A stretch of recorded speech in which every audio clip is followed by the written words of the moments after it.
New Thinking Aloud is presented by the California Institute for Human Science, Mind, Body, Spirit University, a leader in fully accredited in-person and online U.S. college degree programs in the topics we cover here. Visit their website at cihs.edu.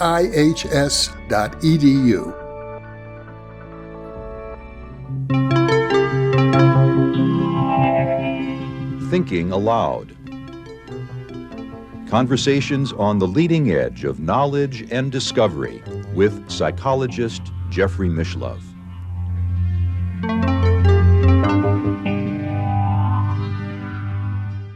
Hello and welcome. I'm Jeffrey Mishlove. Today I'm going to have an open-ended conversation with Jack Kornfield, who is an American writer and teacher in the Vipassana movement in American Theravada Buddhism. He trained as a Buddhist monk in Thailand, Burma, and India, first as a student of the Thai forest master Ajahn Chah and Mahasi Sayadaw of Burma. He has taught meditation, mindfulness worldwide since 1974, and he is the author of many books, including The Wise Heart, After Ecstasy, the Laundry, The Art of Forgiveness, A Path with Heart, No Time Like the Present, Bringing Home the Dharma, A Lamp in the Darkness, and The Path of Insight Meditation. I first interviewed Jack nearly 40 years ago at the very beginning of my television career. We had just started what became the Thinking Aloud channel, but at that time it was so new, we called it The Mind's Eye, 1986. And I'm going to link to that video for those of you who are able to capture the link on your computers so you can see what Jack and I both looked and sounded like almost 40 years ago. Jack lives in California, and now I'll switch over to the internet video. Welcome, Jack. It is a pleasure, and I have to say a blessing to be with you again after 38 years since our previous interview. My pleasure, too. And yes, a wee bit of time has passed, and here we still are. It's great. I think so as well. It's really a joy to know that you've been out there teaching the Buddha Dharma and meditation practice all these years. I know I watched our earlier interview earlier today just to help prepare, and I could see that 38 years ago I was a different person. It almost felt like somebody else doing the interview, somebody who was a little more impatient. Of course, back then we had a 30-minute time limit, actually 27-minute time limit, and I was trying so hard to cram as much as possible into the limited time that we have. I think over the decades I've relaxed a lot more, and I wonder how you feel about any new insights or ways of being for yourself over the intervening decades. Well, it's first just great to take a pause. You know, when I think of you watching that show, which I didn't go back and look at, I probably should have. You know, there are many things we should do, and many we don't, even though we should. When I think back over these last decades, there are a lot of things that are both surprising and evolutionary, and I'll speak of them in ways that I think might be interesting or helpful to people who listen. One of the surprising elements is how widespread mindfulness and its ancillary practices of love and kindness and compassion have become. When I was a kid, you look at the National Geographic magazine, they would talk about yogis or yoga in India, and you'd see these half-naked guys in a loincloth doing strange postures, and it seemed otherworldly, like a very, very different part of the world and culture. And now there's a yoga studio, a Starbucks, and a mindfulness classes on, every corner. So something remarkable has happened. And yoga, of course, preceded the mindfulness movement, but it opened the doorway for people to understand that there's another way to inhabit our body and our mind. The other thing that's really been a part of that evolution is that there's been such great science. There's 8,000 or 10,000 research projects and papers on the benefits of training the mind and the heart in mindfulness and loving kindness and compassion. So it's been incorporated in schools and businesses and in athletics. George Mumford, the great, mindfulness coach of the Chicago Bulls and the LA Lakers, and all of these things, all of this was a surprise. My friends and dear beloved colleagues like Sharon Salzberg and Joseph Goldstein, we came back from Asia, from India and Thailand, and people asked us, what did you learn? And we talked to our friends. We had no idea. So there's this kind of joy in watching mindfulness-based stress reduction, John Kabat-Zinn, things all over. But there's a deeper current, and that is that we live in a culture that in many ways could be defined by the absence of the sacred in modern culture. We're so busy with consuming and work and news and all of these things and getting and moving that we've forgotten how to stop, how to listen, how to see, as the poets say, when the eyes and the heart are open, the leaves on the trees become like pages in the holy books. We've lost, in many ways, the sense of mystery and the deep connections that used to be part of both the villages, but also the villages and the environment, the snakes and the badgers and the, creatures of the forest were all part of an ecosystem. And now you can feel this great longing in the culture to return, partly out of pain, which is one of the great human teachers. It seems like we need it sometimes. Climate change and the loss of species, we wake up and say, we have to do something. We haven't paid attention. We've gone the wrong road. And so part of what's happened is surprising. And part of it is the revolutionary return to the possibility of human beings living in a society based on love and connection to the self and connection to others. So that's one thing. And it's kind of extraordinary to see, because none of us did it. People would come to the centers that I've started, the Spirit Rock Center, Insight Meditation Society, with other friends, say, wow, that looks like a lot of work. It was work, but mostly it happened by itself because it was time and the culture was ready. And there was this very deep longing to have spiritual practices that weren't about belief, whatever religious or belief system, but they're an invitation to live in a different way, connected with our own heart and our connection with others. Zen Master Dogen said to become awakened is to become intimate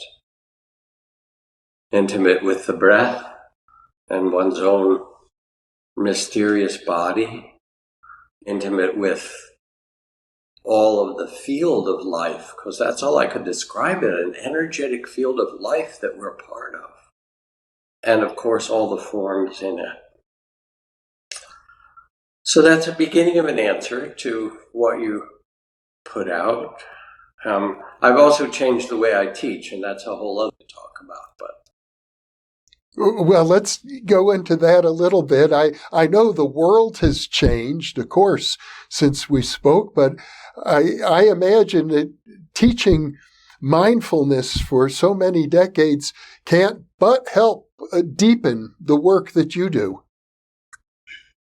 yes, well, mindfulness, just to make it clear, it can be a practice where we train ourselves to be present because our attention tends to be scattered and lost in the past and lost in the future.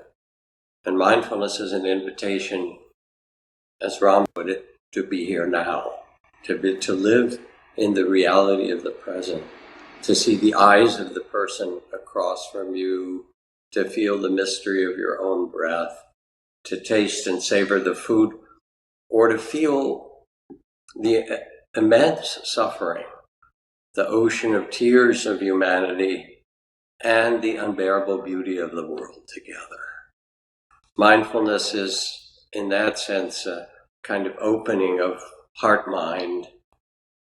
And it's also a shift of identity from this separate self, where we feel ourselves separate. In the U.S., cowboy history reinforces it.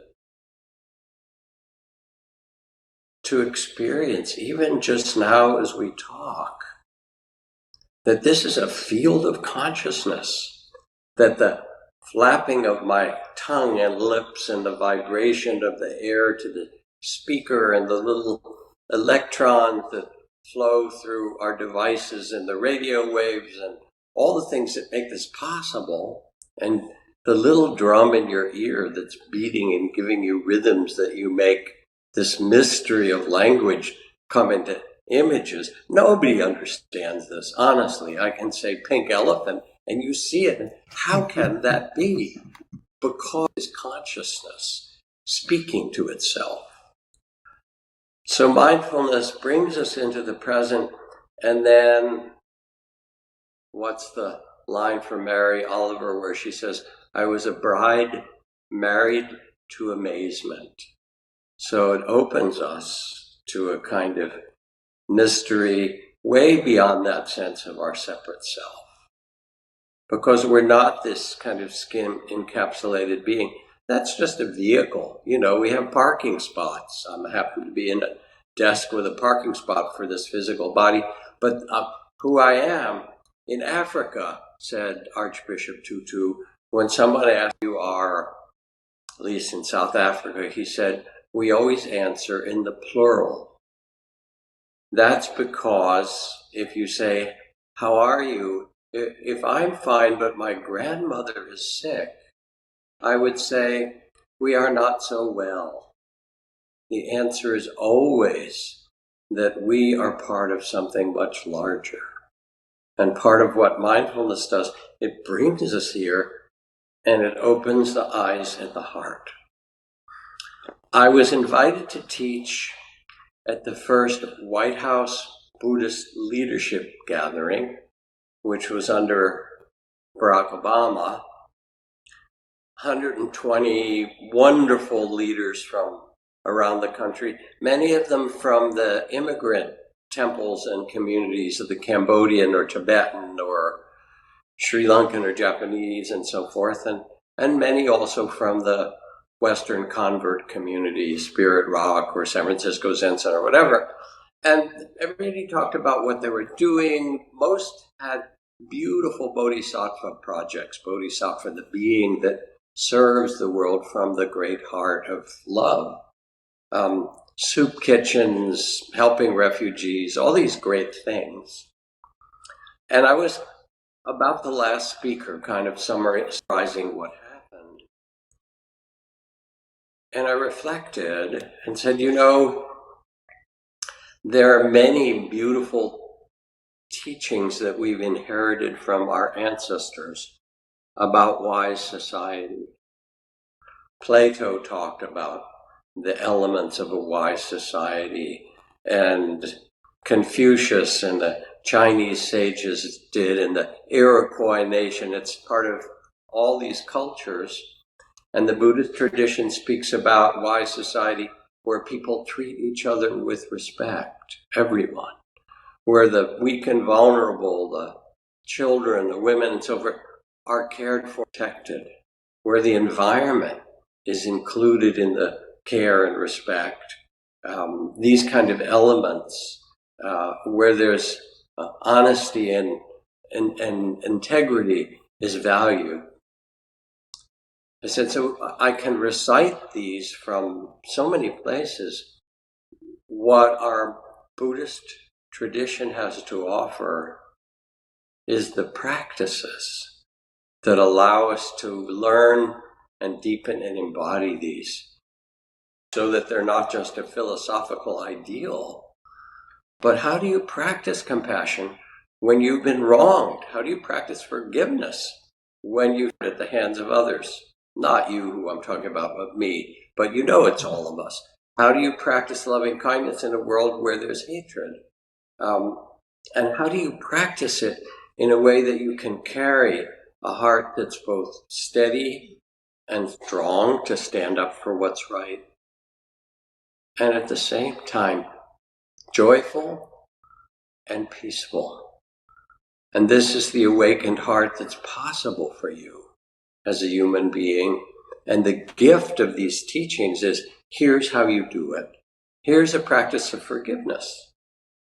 And when I was first taught forgiveness, the teacher who told me how to do an inner visualization and recitation, and he said at the beginning it may be painful, it may be hard, it may not even feel right, you don't want to paper it over, you don't want to pretend to forgive.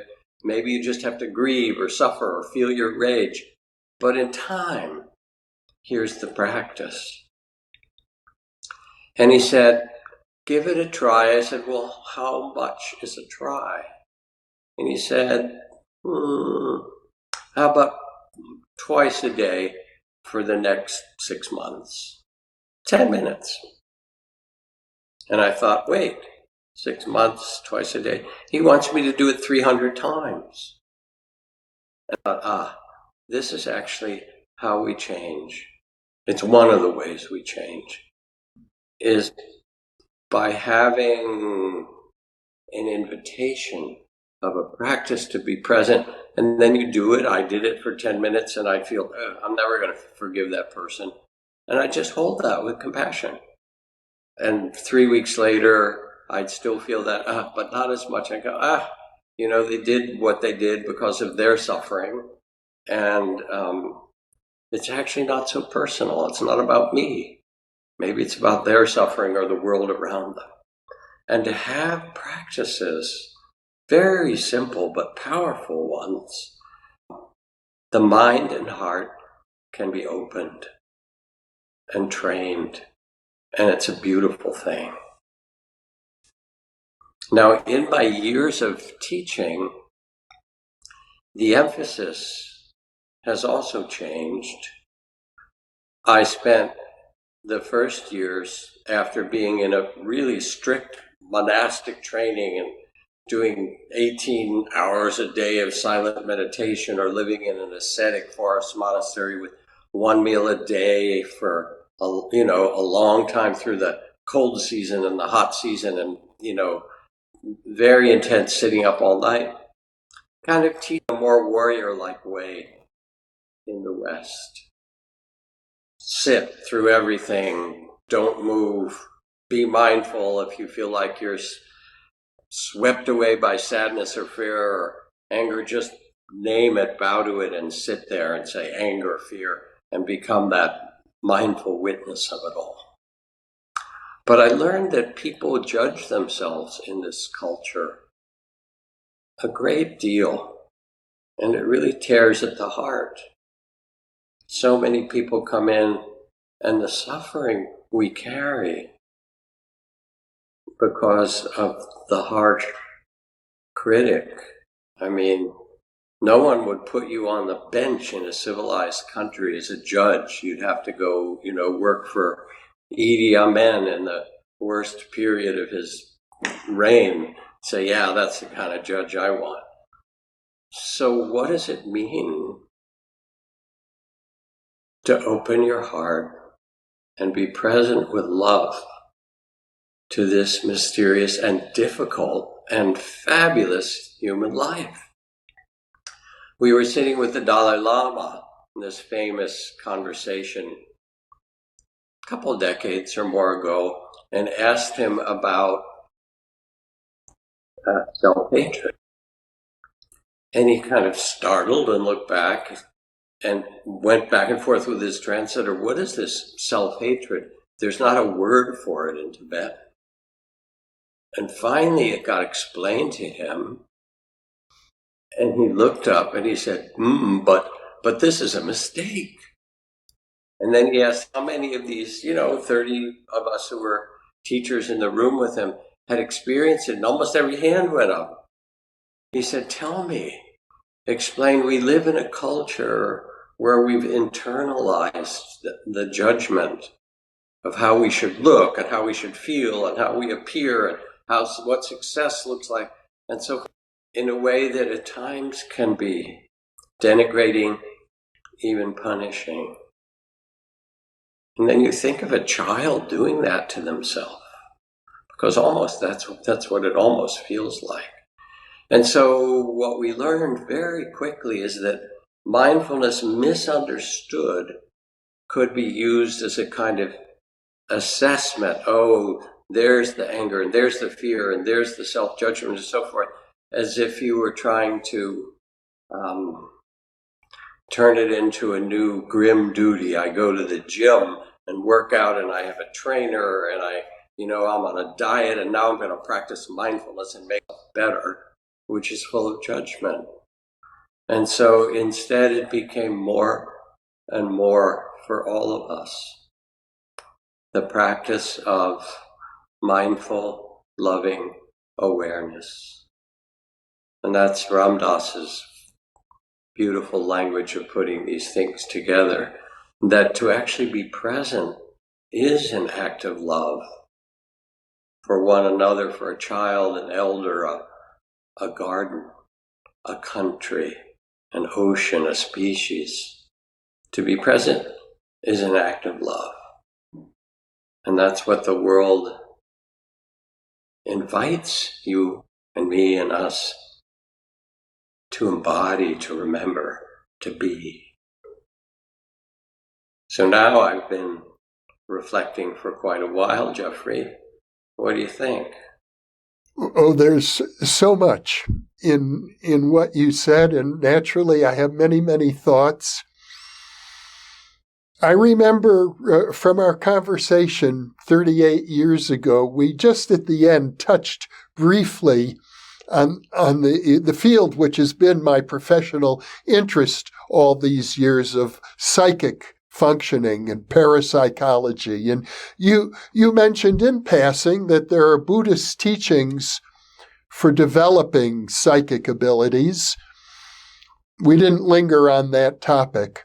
But subsequently, it's dawned on me that one of the ways we block our own psychic abilities is we don't want to let the pain of the world in, so we numb ourselves.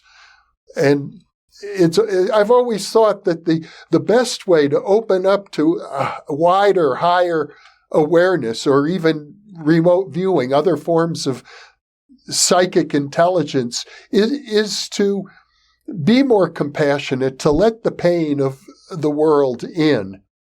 Otherwise, we have this suit of armor around ourselves, and it's something I struggle with still. I often say to myself that my goal is to love everyone and everything all the time, but it's just a goal. I'm not there yet. And what I hear from you is there's a way to get there. Yeah, thank you, Jeffrey. So we tend to think of spiritual practice as a grim duty, as I said, but it's actually an invitation to joy. It's an invitation to the laughter of the Dalai Lama and Archbishop Tutu teasing each other, in spite of all the suffering of the world that they've lived through, that there's something magnificent about being alive and its beauty. And then what you point to, which is so important for us, is to not turn our gaze from the suffering. James Baldwin put it this way. He said, one of the reasons that people cling to their hate and prejudice so stubbornly is that they sense that if hate were gone, they would be forced to deal with their own pain. And so when we can't acknowledge the grief we carry about the climate, or about what happened to our ancestors, or about the children of Sudan right now in the millions who are hungry or starving, when we can't acknowledge the grief in our family or our country, we project it, and somebody else carries it. It's the immigrants, the Mexicans. When I grew up, it was the communists. They're sort of coming back around as a fashionable enemy du jour. It's the black people, the red people, the yellow people, somebody else people. It's the gays or whatever. Because we can't bear the uncertainty of life. Life is gloriously uncertain. It's what makes it interesting. You know, when you do a theater production, and there's the most famous actor in the world, Sir John Gielgud, and there's also in one of the scenes a child, a little child or a dog. Everybody watches the dog or the child because John Gielgud is already programmed. You kind of know where it's going to go. The dog or the child is completely unexpected. And we lean in with our attention to that mystery of what will happen. And life is gloriously unexpected. And so there is the wisdom of insecurity, of uncertainty, and our measure of the pain to bear. And that's, you know, just a necessity in some way for us to find our way to hold it. It's said in the training of compassion, like the mother of the world who carries the tears of the world in her heart, we are all part of her heart and therefore called to carry that suffering not in pity or self-pity, but in compassion and love for all. So we have this, we have the willingness to turn toward that which is difficult, and then through it, not by turning away from it, but by recognizing it and letting us touch us, that we also realize that we are so much bigger, that who we are is not defined by our trauma. Trauma has been the new big thing for the last couple of decades. There was no mention of it years ago when I began my clinical training. It's crazy. Half of what came in the door was trauma. No one talked about it. Now it's everywhere. But then people get identified. My trauma. Baby, most people have trauma. I have some serious trauma in my childhood, and that's not who I am. It's not who you are. You manage it, you honor it, you bow to it, you weep the tears, whatever you do. But it's not like it goes away. It's part of life. Who we are is a joyful being saying, let's take the ride. Let's have the whole amazing experience of being human. And then there comes this profound shift of identity. And this is the invitation of mindful, loving awareness. Because who you are is not this body. It's not the conditions around you, although your body needs to be fed and the conditions in society need to be tended. It's not the sights and sounds and smells and tastes. Who you are is consciousness that was born into this body, that will leave it. You'll see when you die. I promise. It's like, wow, I flowed out of my body. That was quite a ride, that incarnation. You'll see. Actually, we're more than that. We are the whole field of consciousness. As Thich Nhat Hanh says, I am the the 12-year-old girl who was raped by the sea pirate, throwing herself into the ocean. And I am the pirate, my heart not capable of loving. So we're all of these, and actually more than that. We are the vastness itself.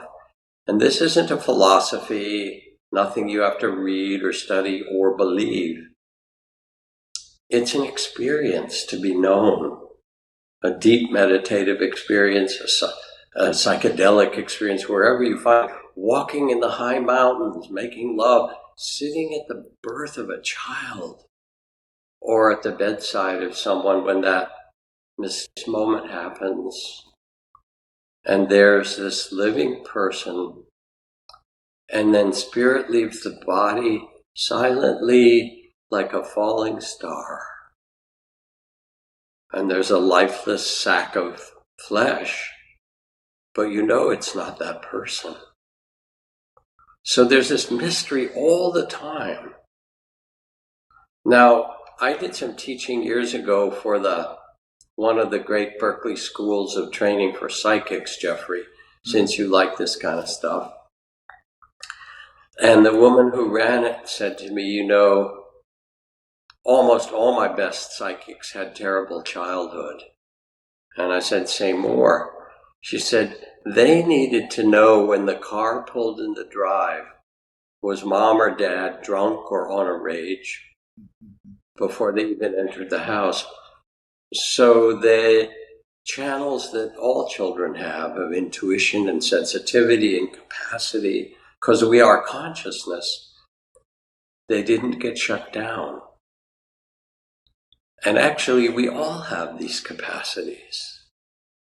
You don't say to a violin, if you have a violin and you place a second one on the table and you play a few strong bows on the strings, you'll notice that the violin on the table resonates. The strings vibrate in the same way. You don't say, oh, you shouldn't do that, or you should keep your channel open or something. It's who we are. And all it asks is quieting the mind, tending the heart, and beginning to listen to this magnificent music, the many octaves that make up life itself. And this, you know, I've just gotten happier. I was always pretty optimistic, and I've lived through some very difficult things. People live through more difficult things than I, but I had it. My father was incredibly violent and abusive, not just to me, but even more so to my mother. Throw her down the stairs, beat her black and blue, whatever, all those things in an abusive house. I've had some pretty tough trials as an adult. But basically, I'm, you know, what is it? Another poet's line, to become a messenger of wonder. To see, this is amazing. We get to be here. And mindfulness, mindful loving awareness opens the gates to us. It's so beautifully put, Jack. I was thinking of asking you, how has your teaching changed? But you're really demonstrating it. I don't think analyzing it would be any better than just being here with you. Yeah, thank you. You know, one of the great joys in the last 10, 15 years of my life, too, has been that I have had a truly loving relationship with my wife, who's also a Dharma teacher, Goodman, who founded Insight LA.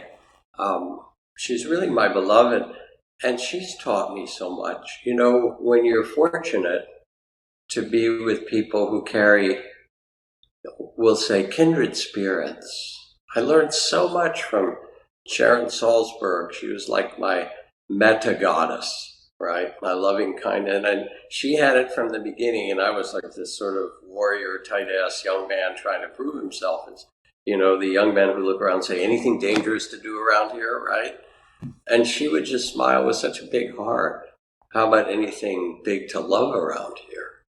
I learned from them. I learned from Trudy. I just feel so fortunate. We do have a friend in common. I don't think we've ever talked about her, Sylvia Borstein. Yes. Yeah, Sylvia is a heart friend. We met in the 1970s when she and her husband Seymour are a psychiatrist, and Sylvia's a therapist. They explored every kind of spiritual thing that came, especially through Marin, which was sort of the hotbed of wacky people, and still is a little bit, but you name it, from Primal Scream and, from Osho and, Kundalini and tantric sex and, psychic visions and blah, blah, blah. And they explored it all. And she and Seymour came to a retreat, and he said, Syl, you've got to go do this. So she came to my retreat, and she's a natural contemplative. Our culture doesn't really promote this, but in fact, many of us are, I was going to say dying is that better, crying for time alone and to learn how to be with ourselves. At first, it's a little hard. It's like, because the speed and I have to take care. But once you quiet down, whether it's after 3 days in the woods and you have, your 10-day time, or whether it's, taking a long sail or, walking the Camino in Spain or whatever it is, you realize, oh, there's a whole other way to be. And she got it immediately, Sylvia Borstein. She's a wonderful teacher and an author. She wrote a whole lot of books. And she's now in her late 80s. Yep. And she's still cooking. She's still got a beautiful spirit and a wise heart. And she's kind of a model for me, as is Joanna Macy at 95, another one of our great elders. Extraordinary ecologist, systems thinker, author of some of the most important modern Buddhist books like World as Lover, World as Self. And this is also something that's really changed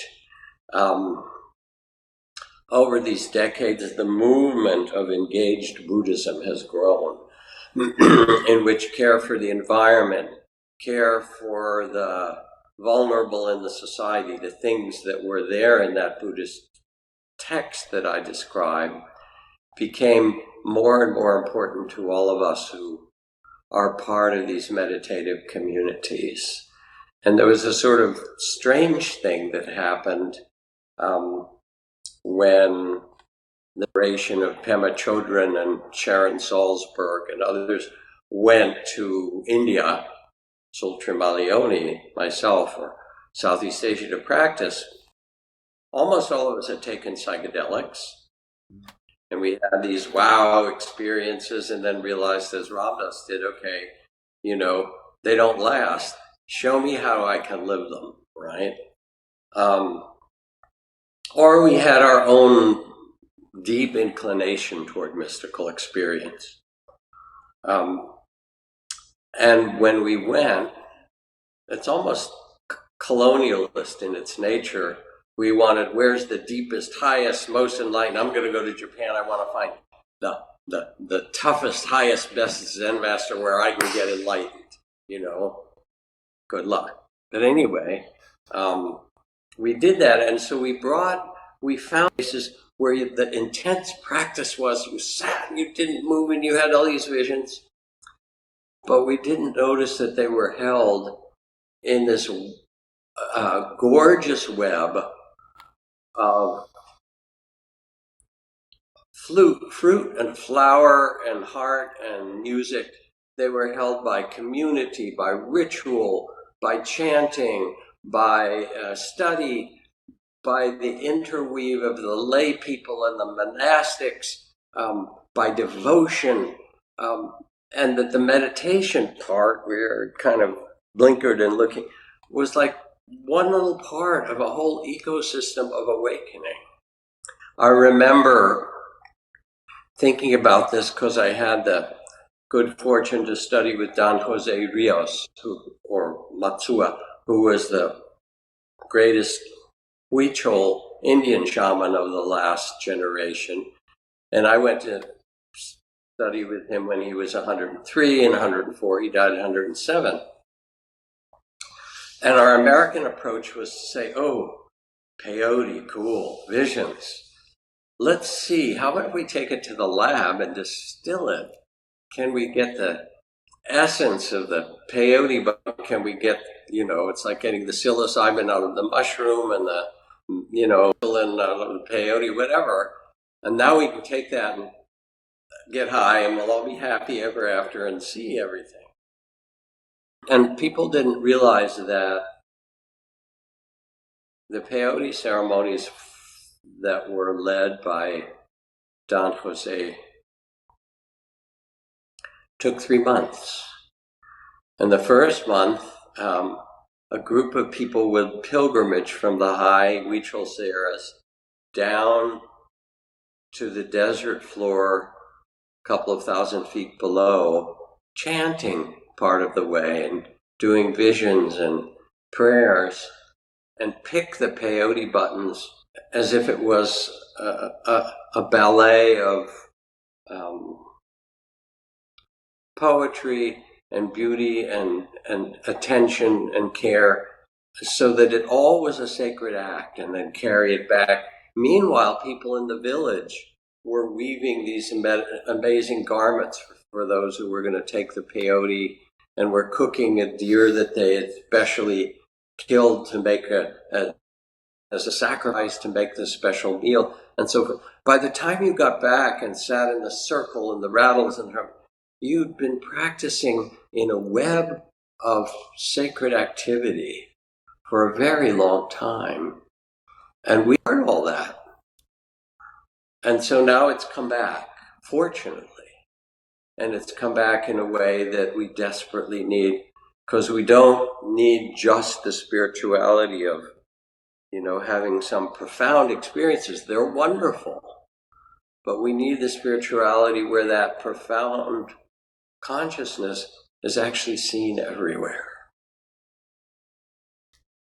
It does feel like the world needs it more now than ever before, even though, as you pointed out at the beginning of our conversation, mindfulness has spread almost to every city, and certainly here in North America. But at the same time, the problems that we're facing have also grown in enormity. Well, it's good. We got big problems. We have powerful medicine. Now, of course, getting the patient to take the medicine is probably as much a part of healing as knowing what the right medicine is, But I think they say it in the 12th program, we are beginning to have the gift of desperation. And I suppose ultimately all we can do is our best. And if we fail knowing we gave it a good effort. Yeah, let's fail better and more magnificently. In the Bhagavad Gita, in the end, the kind of profound message that's carried by the Bhagavad Gita, at least in one part, can be summed up reflecting what you just said, Jeffrey. The secret. Okay, everybody's tuned in. Now you get the secret from Jeffrey Mishlove's show. Here it is. The secret is to act beautifully without attachment to the fruits of the action. And each part of that phrase, to act, we need to act. You can't not act. You can't stop breathing, can't stop eating. You can hide away, but you're interacting with the moths and the worms in your environment. You can't not. To act, and act beautifully. And beautifully means with your heart or dedication, that whatever language you want to use, the heart knows if it's beautiful action, if it has a good intention, if it's got if it's got respect and compassion and connection, to act beautifully. And there are a billion ways that happens.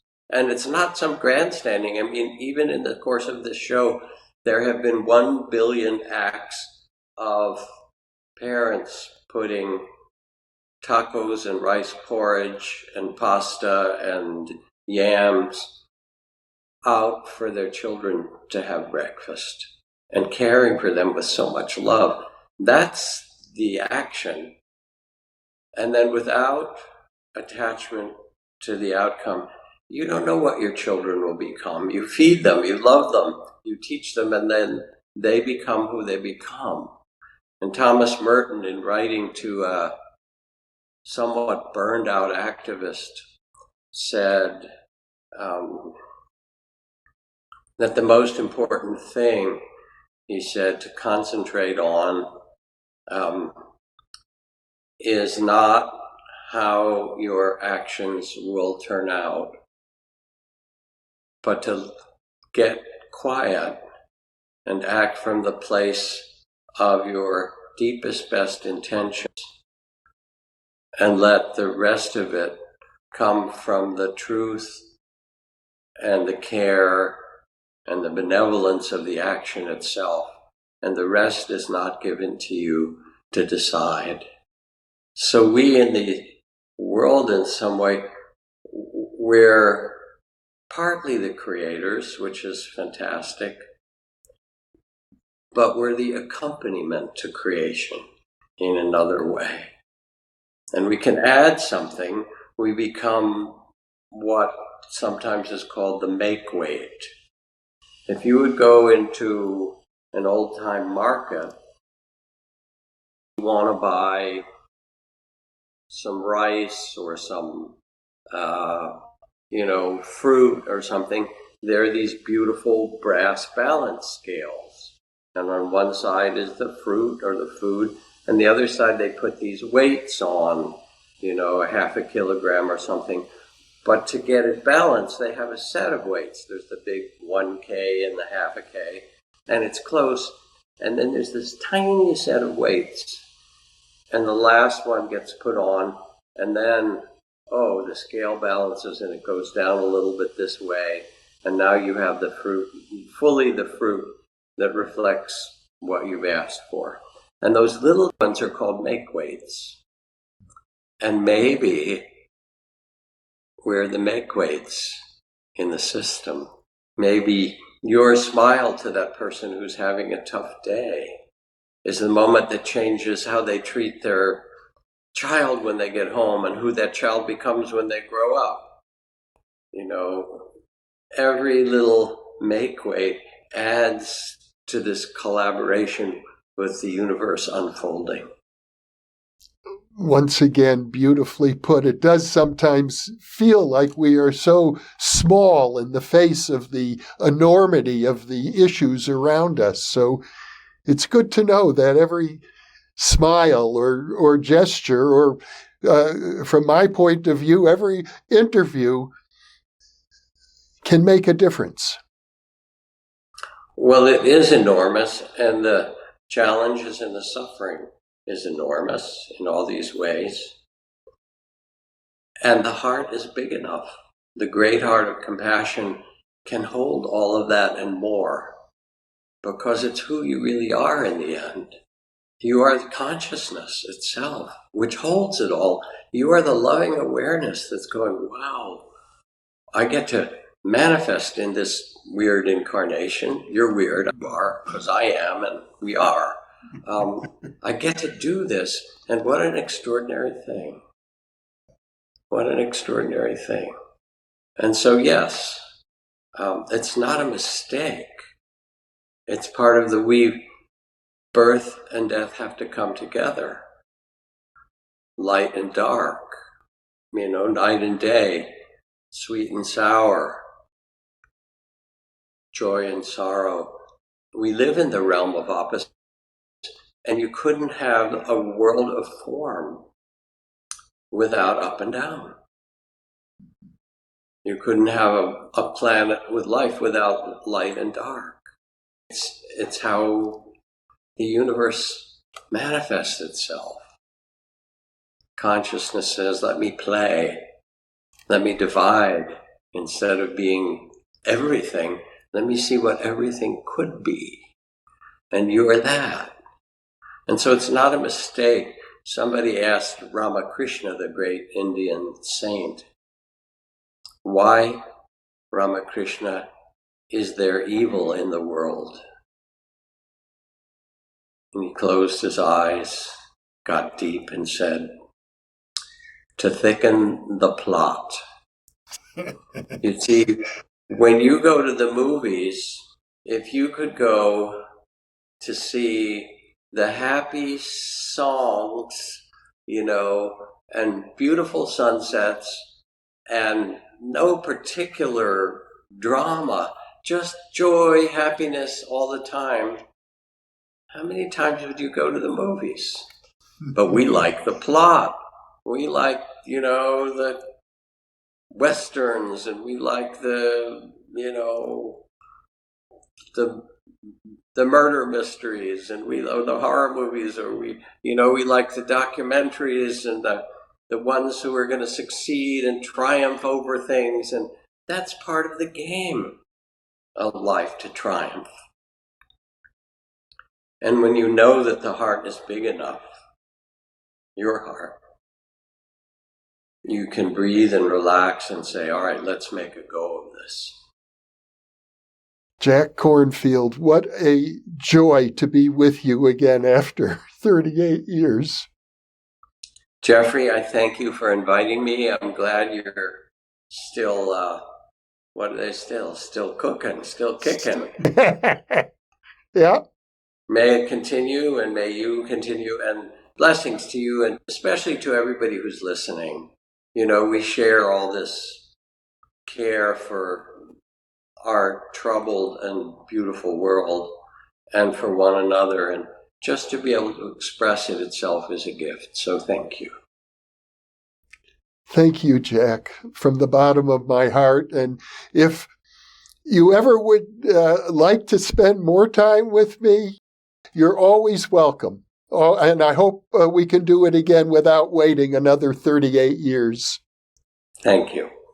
And for those of you watching or listening, thank you, because you are the reason that we are here.